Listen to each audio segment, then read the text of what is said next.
The NFL is dominated by elite edge rushers. Myles Garrett, TJ Watt, Micah Parsons, maybe now Jared Verse. They get drafted early and they get paid very handsomely because in the modern NFL, it is one of the most important positions in the game. If you're trying to shut down the elite quarterbacks like Patrick Mahomes, Josh Allen, Lamar Jackson, you can stop the problem at its source by sacking them. So today, I'll be going over my top 5 draft-eligible edge rushers ahead of the 2025 college football season and the 2026 NFL draft. This isn't going to be like how I do scouting in December or January. There's still a lot of football to be played, so there is a big projection of skill sets here, and I'm looking more at their potential ceiling than their potential floor. Just before we get into the top 5, make sure you subscribe right now for more NFL draft content. Leave a like, leave a comment, let me know your thoughts. Have I missed anyone out on this list? Is someone too high? Is someone too low? I read them all. Leave a comment, leave a like, subscribe. Let's get into it. Starting off with my 5th ranked edge defender, and that is LT Overton from Alabama. He's 6'5", 280 pounds. He had 39 pressures and 3 sacks last year and an 18% pass rush win rate. His greatest strength is that he is fantastic as a run defender. He's able to engage with offensive linemen, lock out his arms so he is controlling that rep. Whilst doing so, keeping his eyes in the backfield, he can spot which way the running back is going. And then when he knows that, he can disengage from that block and make the tackle. It's called stacking and shedding. Stacking, locking out your arms against the offensive lineman, and then shedding when you disengage from that block. And being able to do that consistently at a really high level makes him the amazing run defender that he is. He's got a strong anchor in the run game as well. He's not getting washed out by blockers or anything like that. And there's even multiple reps of him on tape taking on double teams from the inside, which is quite unusual for an edge defender, someone who traditionally is a little bit lighter and plays on the edge where they're only going against the tackle. So him being able to do that, withstand 2 offensive linemen, shows that anchor, shows that strength. And there's even reps where he goes against multiple blockers, i.e. a tight end and then a running back, for example, and he's able to take all of those blocks on very well. He even had a pancake versus Tennessee. A pancake's when you throw an opposing player to the ground. Usually it's used by offensive linemen in the run game when they throw defensive players to the ground. It's not usually done the other way around, but it is in the case of Overton. Just threw this offensive lineman to the ground.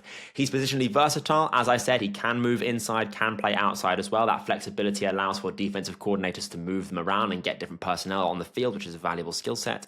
And he's also shown flashes of the power that he has in the run game in his pass rush repertoire as well. So there's a rep versus Tennessee again, where he missed his pass rush move, the swipe initially, but was still able to compress the pocket, even though he lost the initial kind of fraction of the rep, because he has that power in him. He is a big body, he's heavy, he's strong. The power is absolutely there.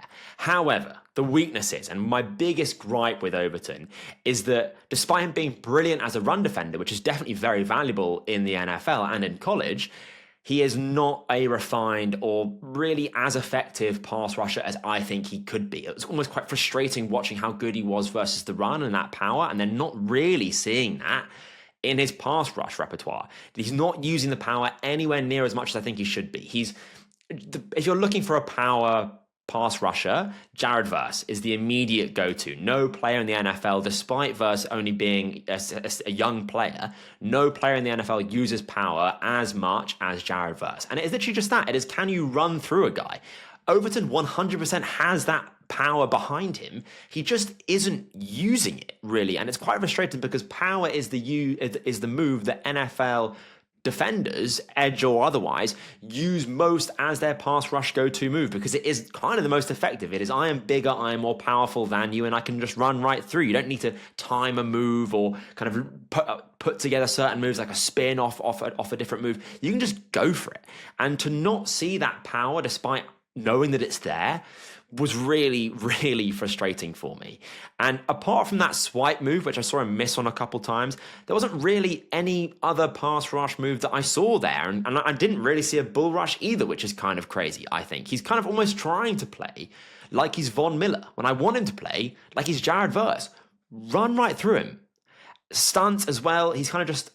A stunt is basically where you move defensive players around after the snap to try and confuse offensive linemen. So if you start out on the edge, you might try and loop around and come and up through the middle, the A gap next to the center, for example.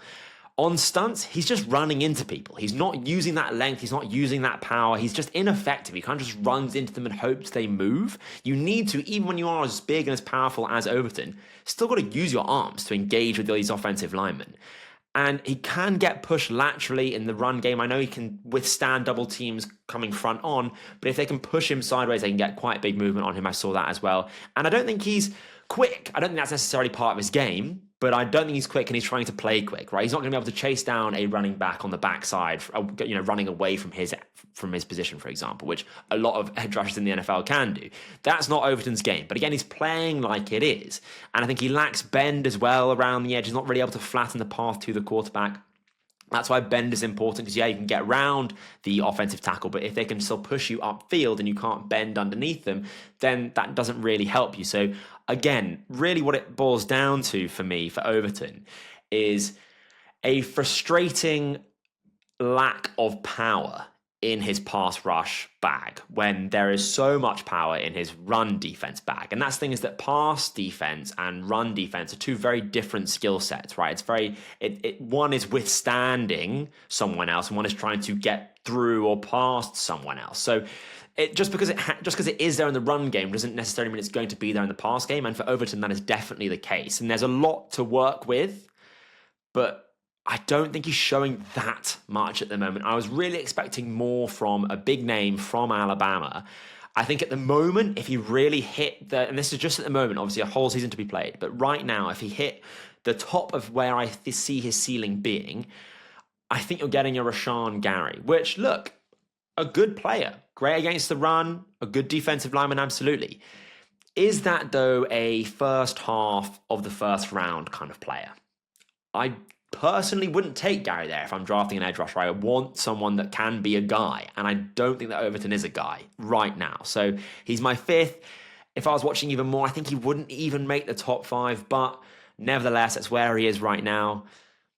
It seems harsh, but a frustrating watch for me. My 4th ranked edge rusher is a name that some of you might not know, but you need to know, and that is David Bailey from Texas Tech, the Stanford transfer. He's 6'3", 250 pounds. He had 39 pressures and 7 sacks last year. He had a 27.5% pass rush win rate. That was 3rd in the country last year. That was better than Abdul Carter. Completely blanked on his name. That was better than Abdul Carter, the number 1 potential pick in the draft last year. Ended up going a bit later than that, but nevertheless, he was many people's first ranked player in that draft class. He had a better pass rush win rate than him. 27.5% is absolutely insane. Trust me, guys. Anything over 20%, especially for a player that isn't yet declaring, is really, really high. Really high. Most of these guys are around the kind of 18% mark. He is a natural pass rusher, right? That 27.5% pass rush win rate doesn't just happen by itself. He has some of the best moves I've seen in this class. There was one last year from Mike Green, a spin move against Ohio State. That was kind of like the best single move I saw among the edge rushers last year. Obviously, Abdul Carter had so many, but if I had to choose just one out of the whole class, it was that spin move. David Bailey has 2 crazy moves. He had one versus Notre Dame, a spin move, but he also had this ghost move versus San Jose State, I believe. And the ghost move is when you literally kind of become a ghost, you duck underneath the punch of the offensive tackle. And the timing, the athleticism, the speed you need to kind of do that move, avoid a punch, get under those arms, get round the offensive tackle, flatten the path of the quarterback, get the sack. Crazy. To have that bigger pass rush bag, the different moves, spin move, ghost move, speed power, whatever it might be, to be using multiple moves at this point in his career and be able to string those together shows a fantastic understanding of how to rush the passer, which I personally love, right? I love Latu. I really like James Pierce Jr. last year. I like guys that can get to the quarterback, often with speed, but not just speed. Those are kind of the guys that I like. Now, he is obviously really experienced. And that shows, I think, that's kind of why he's such a good pass rusher, is the experience, the reps. He's had 3 years of strong pass rush production at Stanford. He has an elite first step. When you have that first step, when you're explosive and quick, off the line of scrimmage, at the time of the snap, it helps you as a pass rusher set the tone of that rep. The offensive lineman is reacting to you rather than you reacting to him, when you can be that first one out the gate and you can put the pressure on them immediately. You want the offensive lineman, I think, to be reactive to you rather than proactive. And by having that elite first step, that explosive first step, it just means that you always have to worry as an offensive tackle about getting beaten around your outside. And that opens up inside counters. It just plays into your hands so well as a pass rusher to have that. And I think he's a great athlete as well. Like I say, to be able to get under a punch, get around the quarterback, you've got to be quick. He hit 20 miles an hour. He was on Bruce Feldman's freaks list. This guy, for me, ticks so many boxes of what I look for an edge defender, which, yeah, is pass rush for the most point. Now, for the weaknesses, obviously, coming from Stanford, he's not played against the highest competition, right? Yes, he's dominated. That's what you want to look for when you're kind of evaluating a prospect from a quote-unquote lesser kind of situation, whether that is Mike Green at Marshall or David Bailey at Stanford. That's why the Texas Tech transfer, I think, would be really good for him to play against higher competition. But then how will he fare against that higher competition? Will he struggle? Will he be just as good? If he's just as good, give me David Bailey. I want him on my team. He does lack the ideal size as well, right? Someone like LT Overton might well be drafted ahead of him because of his ability to set a hard edge in the run game and kind of not be a focal point of an offensive game plan. If they can run at you, they're going to do so in the NFL. And so if you can't set a hard edge against the run, you might not be on the field every down, which is why someone like LT Overton might be taken ahead of you. Hard to draft someone in the first round if they can only play a fraction of the percentage of plays that someone else can play, for example. And I think he does, despite showing a lot of different moves in his arsenal, I think he needs to keep expanding on that. And that's kind of what is natural with this final year, presumably, of his college career, that he goes to a higher level of competition. He starts to kind of put those moves together more consistently and more effectively. He has a pass rush plan in his head. When one move doesn't work, he'll go to the other. He uses one move to set up another. Maybe he uses a swipe to set up a spin move. See someone like Will McDonald or Aiden Hutchinson use that all the time in the NFL very effectively. So at the moment, I think he's just kind of winning with that first step and with speed and kind of get one or two things off the back of that. I want to see that more consistently. And again, if I see that against higher level competition, I'm in. Bottom line with this player, though, with David Bailey, is that he's probably going to be a designated pass rusher. And as a result, those guys also don't tend to go that early in the first round. I think Will McDonald is kind of a similar vibe. Not the same player per se, but in the sense that, again, if you can't be on the field for 3 downs most drives, then it's hard to justify drafting you in the first round. So, maybe someone like James Pierce Jr. last year who got drafted at the back end of the first, it could be that kind of angle for David Bailey. But I think it could be so effective. So it's a big year for Bailey. I'm definitely going to keep my eyes on him, and you should too. We're getting into the big boys now, and at number 3, I have Rueben Bain Jr. from Miami. He's 6'3", 275 pounds. He had 28 pressures and 4 sacks last year and a 14.6% pass rush win rate. And a bit like David Bailey, he has an explosive first step, Bain does. The offensive lineman, as I said, is reacting to him, not the other way around. And with that explosive first step, I also think he's very effective on stunts. He can kind of almost evaporate over a few gaps in the blink of an eye, and it really catches the offensive line unaware. He is very powerful. He packs an absolute punch, this guy, and he wants to pack that punch as well. He plays mean, plays nasty, plays violent, and he can just fight through blocks with an effective bull rush, which almost comes more from willingness, right? The mentality than it does from his stature. Really, he's shorter and lighter than someone like LT Overton, but he has that kind of mentality of, I'm going to do this whether you want me to or not. And that's what you need to be an effective power rusher in the NFL, really. Just being able to really want it more than someone else. He plays really fast, despite that good power that he has. He's still really quick, got a super high motor. As I've said, he's always working for the ball. And I think that desire, that thirst, that hunger for the ball carrier is kind of uncoachable, I really think, at this point. I think I've kind of been seeing this enough now where if you've got that mental edge, you've just got it. It's not to say that if you don't, you're not a good player, but I think it definitely helps you kind of raise your floor if you do have that kind of ferociousness about wanting to attack the ball carrier and get the ball.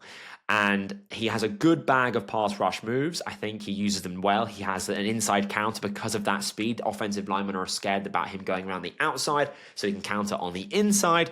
He's got a great swim move, which I've seen on tape. Oh my God, he was lined up inside, like flashed over to the opposite side A gap, I believe. He just has a great swim move. Great rip, great bend around the edge as well. And again, that mentality. He's kind of got that Aiden Hutchinson-esque mentality, I would say. Like, he just wants it. He is thirsty for it. He loves it. And I like that. I like that. It's a cliche. And when I first kind of started out doing this, I was like, these boring football cliches are so dated, don't mean anything.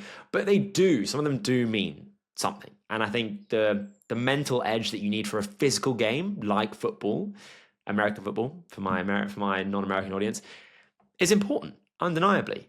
And he's had 2 strong years of production in Miami already. And that's from his first year in college. In his first year of college, he got 45 pressures and 9 sacks. That is wild. For like an 18-year-old to be doing that against someone that's potentially 3-4 years older than him, which at that age counts for a lot, trust me, is crazy. That is wild, man. 45 pressures and 9 sacks, good grief. Now, injuries have impacted him. It derailed his 2024 season. I think he can be a bit overly aggressive in pursuit of the ball carrier at times. It means that kind of results in more savvy running backs, will say, being able to exploit the hole that he has left or the gap that he has vacated and kind of create cutback lanes. So he's got to just tone it down. It's very difficult to get someone to turn it up. You can get someone to turn it down 1 or 2, not too much. I still want that, but just a little bit, just turn down a little bit. And I don't think he's got elite length to really be that guy that you're going to pound the table for in the top 10, say, for example. He could definitely go there, but if you don't have those physical tick boxes, I think there is a kind of limit to how early they'll draft you. Still, in my books, a firm first-round player, absolutely, at the moment. How high with that length? Oh, I'm not sure, but I think he is a really high floor, rock-solid pass rusher, and I feel incredibly, incredibly confident, actually, almost more so than anyone else on this list, that he is going to be a good NFL player. Now, it is up to him in this year if he's going to be a great one, but right now, I feel damn good about Ruben Bain. My runner-up is Keldrick Falk from Auburn. He's 6'6", 288 pounds. He is massive. When you're watching his tape, you know exactly who you're looking for because it is literally the biggest guy on the field. He looks like a bear out there when he's lined up in a 3 or 4 point stance. It is wild. 45 pressures, 9 sacks last year, and had an 11.5% pass rush win rate. He is quick, man. 6'6", should not move like that. I thought I had my tape on at like 0.15, at 1.5 rather, and everything was just sped up. He can chase down quarterbacks rolling out of the pocket. He can make tackles on running backs, running away from him kind of towards the other side of the play. He can win with speed around the edge. It's crazy that Overton can't, considering the size and height difference. Keldrick Falk can. Keldrick Falk plays like Von Miller. Obviously, he's not quite Von Miller, not in the production, but in the play style. But genuinely, it's not that far off. Considering the physical differences, it's not that far off. He's a free-ranging quarterback terrorizer, I would say. As I said, the fact he's got the speed to play on the edge and the size to play on the inside, you can line this guy up wherever you like. If there's a weaker guard 1 week, great. Go against him. Weaker tackle next week, great, you're going against him. You can move this guy around like a chess piece, like a Swiss Army knife. And again, defensive coordinators are going to be salivating over that, about the potential of him on their defensive line. He can line up from shade nose to just kind of inside, in between the center and the guard, we'll say, all the way out to wide 9, which is when you're like 4 feet out from the offensive tackle. That's where Aiden Hutchinson, that's where Von Miller lines up, right? The fact that someone can play all of those positions and everything in between, wow, you got to be a player. Let me tell you that. You got to be some player. I think he's an effective pass rusher as well. He, despite being 6'6", gets low, uses his hands. He has an effective inside counter. He can use power. And I think he's got very high upside, frankly. As I said, with that positional flexibility, he can line up anywhere. He had a rep where he was lined up over the A gap and just, it looked like he teleported to the opposite A gap. So one moment he was on, say, the left of the center.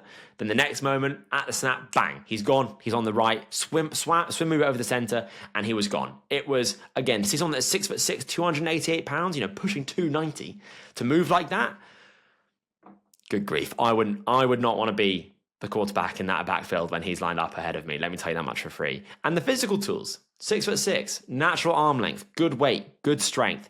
He's ticking the boxes there. Weaknesses. I think despite all the physical tools, which I definitely love, which is why he's my edge 2 at the moment, he is inconsistent. I think he's definitely inconsistent. That's reflected, I think, in his 11.5% pass rush win rate metric. He is not putting it together rep after rep.